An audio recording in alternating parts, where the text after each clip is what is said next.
This is one law that I have really learned to love.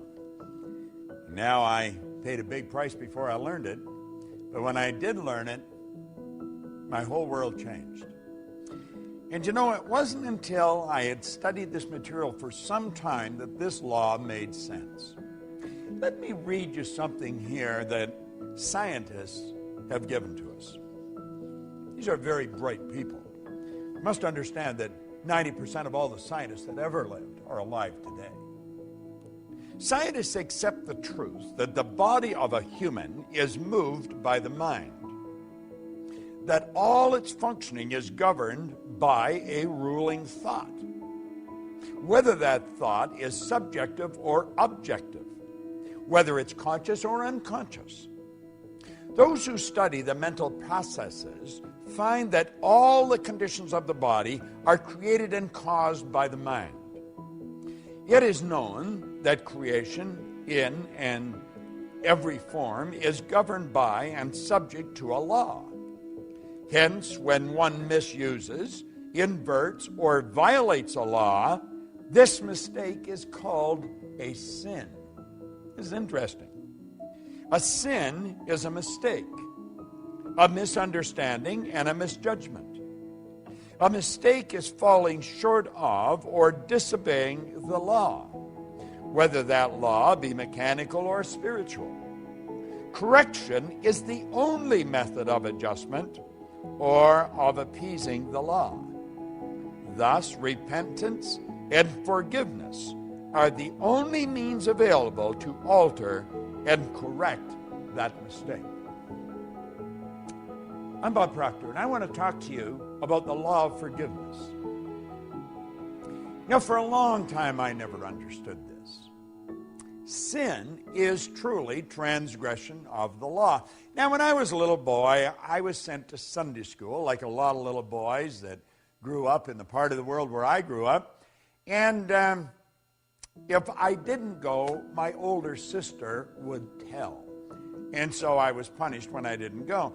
Now, I also learned that if I said this word or that word, it was a sin, and I was taught that the price of sin was death.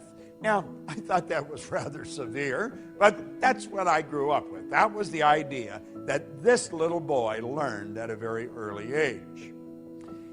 Now, I was a curious kid. And I was told if I said this or if I did that, it was a sin. And again, the price of sin was death. Well, I thought, I think I'm going to take a bite out of this apple. And I said it, and I didn't die. And I thought, aha, I think I'll try this. And I did it, and I didn't die. In fact, it was fun. So I thought, that must be true. But you know, later on in life, as I started to learn the truth about how the universe operates, the laws, I found that it was true. It was my understanding or perception of what these people were telling me. And that was probably the problem. And it probably was even further than that. It's because of their intention of what they were saying, because I think I was getting what they were saying to me. Well, you see, there's a very basic law of life, and that law says create or disintegrate. We're going ahead or we're going back.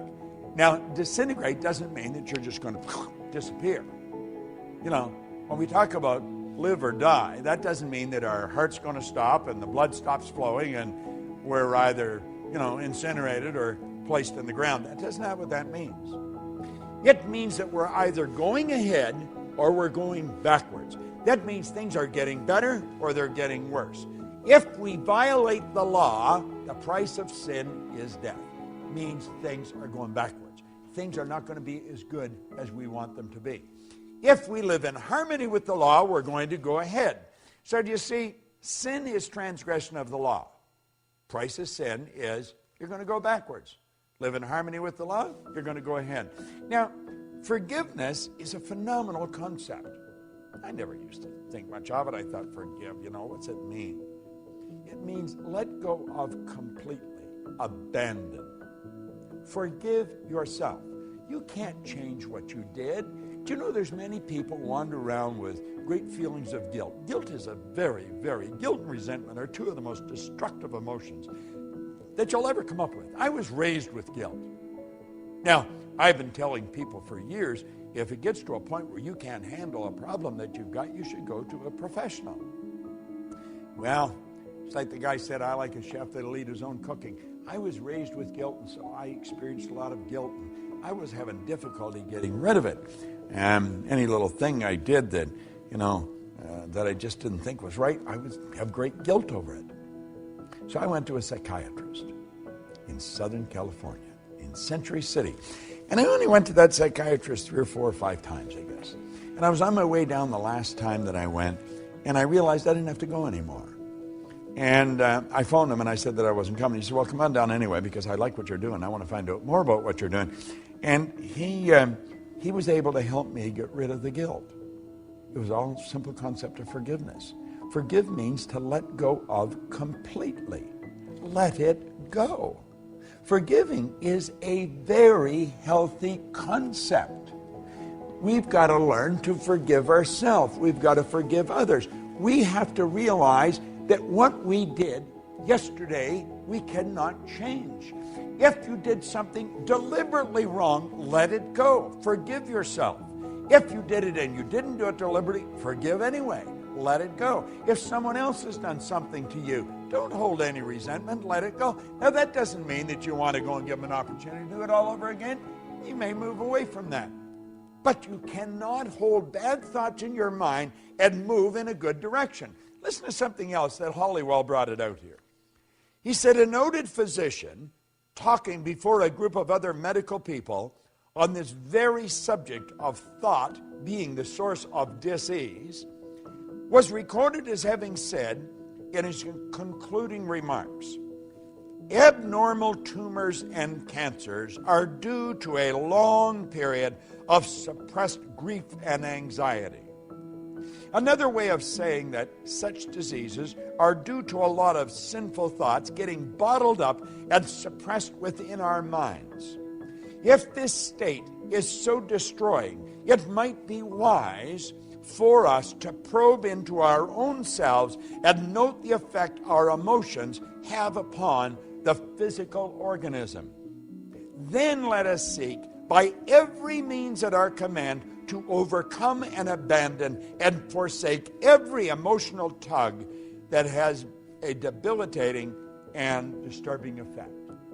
Do you know, that's such excellent advice.